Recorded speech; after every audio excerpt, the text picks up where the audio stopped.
Hi hello friends, இன்றைக்கி நம்ம பார்க்க போகிற vlog என்னென்னா காலையில் பிரேக்ஃபாஸ்ட் தான் பண்ண போகிறேன். காலையில் பிரேக்ஃபாஸ்ட்டுக்கு சப்பாத்தியும் பன்னீர் குருமாவும் பண்ணியிருக்கேன். இந்த பன்னீர் குருமா பார்த்திங்கன்னா செம காம்பினேஷனாக இருக்கும். இந்த சப்பாத்திக்கு டக்குன்னு ஒரு அரை மணி நேரத்தில் வந்து நம்ம பண்ணி முடிச்சிடலாம்.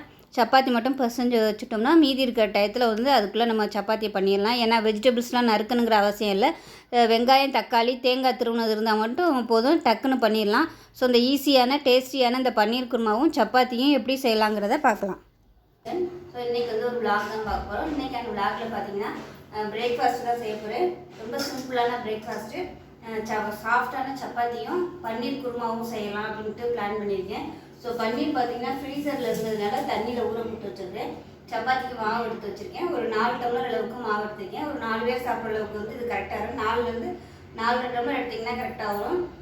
குருமாவுக்கு வெங்காயமும் 2 தக்காளி எடுத்து வச்சுருக்கேன். ஃபஸ்ட்டு வந்து நம்ம சப்பாத்தியை பசஞ்சு எடுத்துக்கலாம். தண்ணி வந்து காய வச்சு வச்சுருக்கேன். லேசாக சூடானா போதும், ரொம்ப கொதிக்கணும்னு அவசியம் இல்லை. இப்போ தேவையான அளவுக்கு உப்பு சேர்த்துக்கலாம். உப்பு சேர்த்துட்டு ஃபஸ்ட்டு மிக்ஸ் பண்ணி வச்சுக்கலாம்.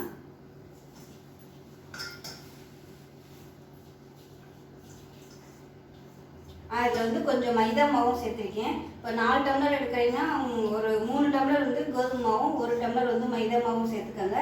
அப்படி இல்லைன்னா ஒரு அரை டம்ளர் அளவுக்காவது மைதா மாவு சேர்த்திங்கன்னா உங்களுக்கு நல்லாயிருக்கும். பாருங்கள், மாவு நல்லா சாஃப்டாக பிசைஞ்சாச்சு. மேலப்பில் எண்ணெய் தடவிட்டு அப்படியே மூடி வச்சிடலாம்.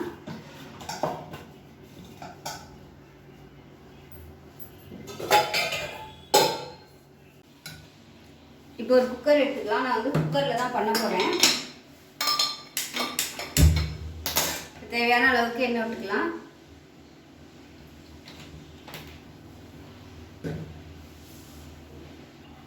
எண்ணெய் சூடானதும் கொஞ்சமாக சோம்பு சேர்த்துக்கலாம்.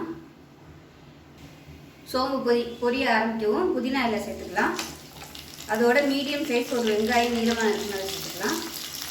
நான் வந்து பட்டை கிராம்பெல்லாம் தேங்காயோடு அரைக்கிறதுனால இதை தாளிக்கையில் சேர்க்கலை. இப்போ தேவையான அளவுக்கு உப்பு சேர்த்துக்கலாம். வெங்காயம் நல்லா வதங்கணும்.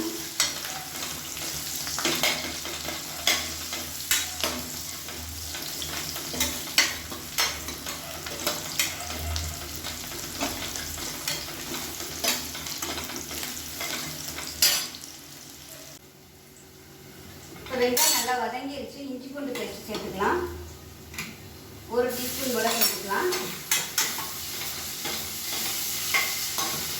இதில் பார்த்தீங்கன்னா 2 தக்காளி வந்து மிக்சியில் அடித்து வச்சுருக்கேன், அதையும் சேர்த்துக்கலாம். இஞ்சி பூண்டு பேஸ்ட் நல்லா வதங்கினதுக்கப்புறம் சேர்த்துக்கலாம். பேஸ்ட் நல்லா வதங்கிடுச்சு. அரை டேபிள் ஸ்பூன் தனியாத்தூள், 1 டேபிள் ஸ்பூன் மிளகாத்தூள் சேர்த்துக்கலாம். காரத்துக்கு தகுந்த மாதிரி சேர்த்துக்கோங்க. இதையும் சேர்த்து நல்லா வதக்கி விட்டுக்கலாம். வதக்கி விட்டுட்டு மீடியம் சைஸாக 2 தக்காளி எடுத்துருக்கேன், மிக்சியில் அடித்து வச்சுக்கலாம். எப்பயும் சொல்கிற மாதிரி தக்காளி அடிச்சிட்டிங்கன்னா உங்களுக்கு குருமா எல்லாமே கிரேவி நல்லா சூப்பராக வரும், சாப்பிட்றதுக்கு நல்லாயிருக்கும். அதுக்காக எப்பயுமே நான் அரைச்சி விட்டுறது. இது நல்லா எண்ணெய் பிரிஞ்சு வரட்டும்.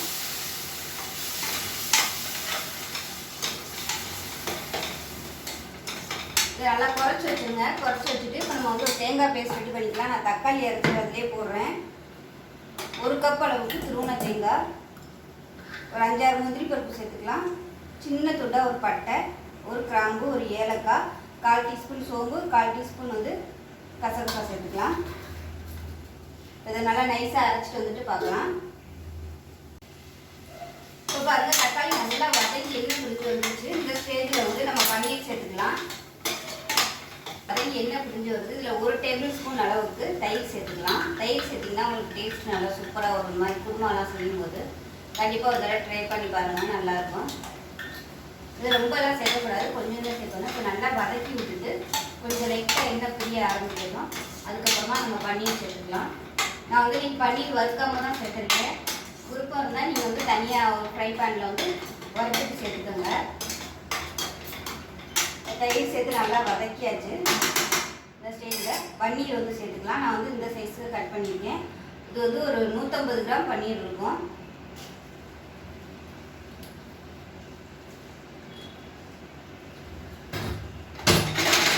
பன்னீர் சேர்த்துட்டு ரொம்ப கிளறக்கூடாது, ஏன்னா பன்னீர் சாஃப்டாக இருக்கிறதுனால சீக்கிரமாகவே வந்து உடஞ்சி போயிடும். அதனால் லைட்டாக பரட்டி விட்டுக்கோங்க. பரட்டி விட்டு இந்த தண்ணி சூடு பண்ணி வச்சுக்கோங்க. கொஞ்சம் வந்து இந்த மசாலா எல்லாமே கொஞ்சம் நல்லா உள்ளே இறங்கட்டும். அதுக்கப்புறமா நம்ம தேங்காயை சேர்த்துக்கலாம்.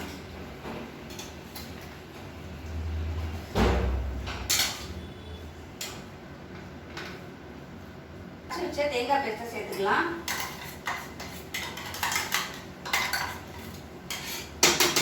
பக்கத்தில் இங்கே வந்து தண்ணி சூடு பண்ணி வச்சுருக்கேன். இந்த தண்ணியை வந்து மிக்சியில் ஊற்றி அரைச்சிட்டு சேர்த்துக்கலாம்.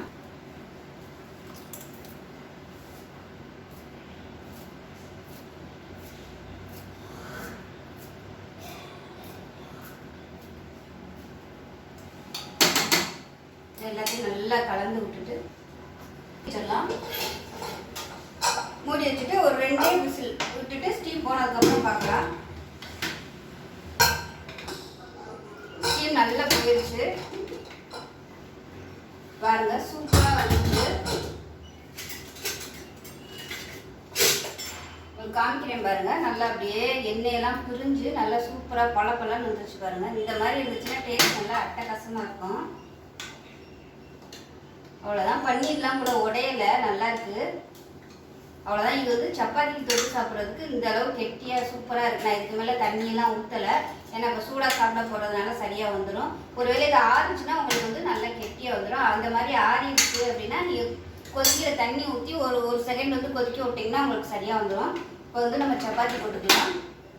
இப்போ பார்த்தீங்கன்னா அது ஸ்டீம் போகிறதுக்குள்ளே இங்கே உள்ள பாத்திரம் எல்லாமே கழுவி போட்டேன். இங்கே வந்து பால் பாத்திரம் மட்டும்தான் இருக்குது. அது கொஞ்சம் தேய்க்கிறதுக்கு கொஞ்சம் ஸ்ட்ரைன் பண்ணி தேய்க்கணும். அதனால அப்புறமா தேய்ச்சிக்கலாம் சொல்லிட்டு அதை மட்டும் போட்டு வச்சுருக்கேன். இப்போ சப்பாத்தி வந்து நம்ம உருட்டி வச்சுருக்கேன். நான் இப்போ தேய்ச்சிக்கலாம்.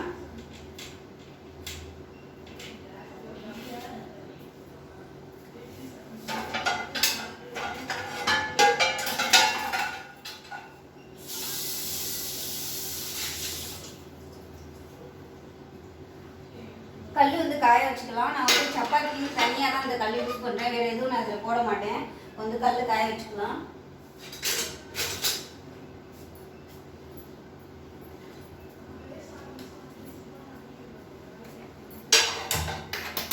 கல் காயறதுக்குள்ள நம்ம சப்பாத்தி தேய்ச்சிக்கலாம்.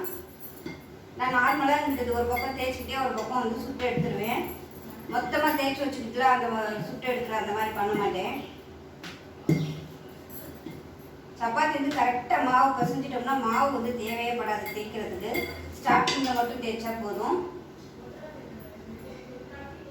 இன்னைக்கு வந்து மாவு கொஞ்சம் லைட்டாக இலக்கமாயிடுச்சு, அதனால தேய்க்கிறது கொஞ்சம் ஒரு மாதிரியா இருக்கு. மாவு தண்ணியாக போயிடுச்சுன்னா தேய்க்கிறதுக்கு வராது, கஷ்டமாக இருக்கும். அந்த மாதிரி இருந்துச்சுன்னா மாவு தொட்டுக்கிட்டு தான் தேய்க்கணும். இப்போ கொஞ்சம் பரவாயில்ல, ரொம்ப ஒன்றும் இலக்கமாக இல்லை.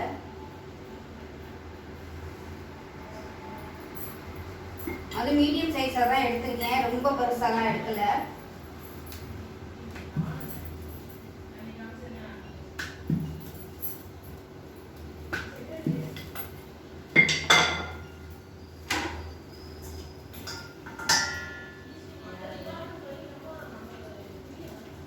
மாவு இருக்குது, நேற்று தான் மாவு போட்டு ஆட்டினேன். பணியாரத்துக்கும் மாவு இருக்குது. ஆக்சுவலாக இன்றைக்கி வந்து பணியாரம் தான் காலையில் சுடலான்னு பார்த்தேன். சரி, இதை சப்பாத்தியும் பன்னீரையும் போட்டுருவோம், வாங்கிட்டு வந்தது இருக்கே அப்படின்னு சொல்லிட்டு அதை எழுதுனேன். சாயந்தரமாக வந்து பணியாரத்துக்கு போட்டுக்கலாம் அப்படின்ட்டு. ஏன்னா காலையில் அவசரமாக ரொம்ப லேட் ஆகிடும்.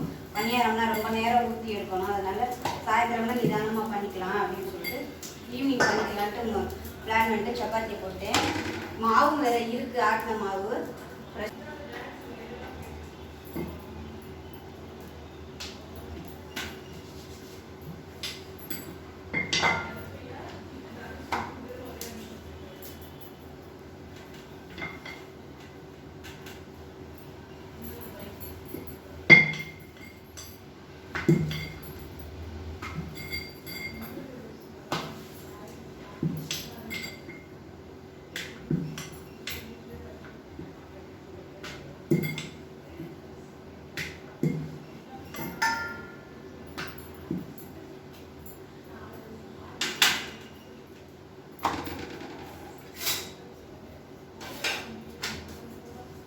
இப்போ சப்பாத்தி பாதி வெந்ததுக்கப்புறம் எண்ணெய் சேர்த்துக்கோங்க. முதல்ல எண்ணெய் சேர்த்திங்கன்னா அது சப்பாத்தி வந்து வேக ரொம்ப நேரம் ஆகும்.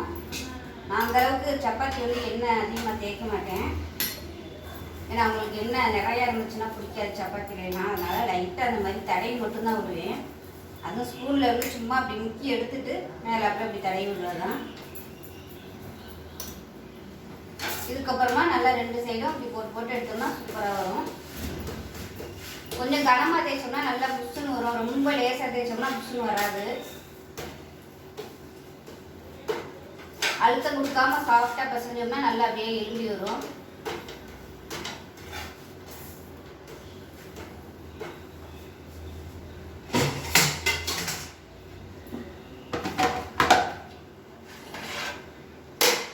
எடுத்துக்கிட்டு வச்சோம். அவ்வளோதான், அருமையான சப்பாத்தி ரெடி ஆயிடுச்சு.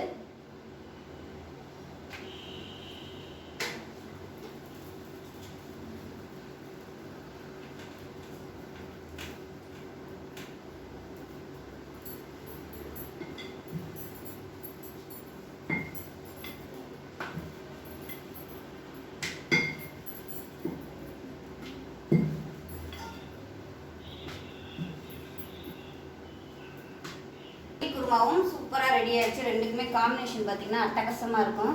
ஸோ இன்றைக்கி காலையில் பிரேக்ஃபாஸ்ட்டுக்கு வந்து சூப்பராக ரெடி பண்ணியாச்சு.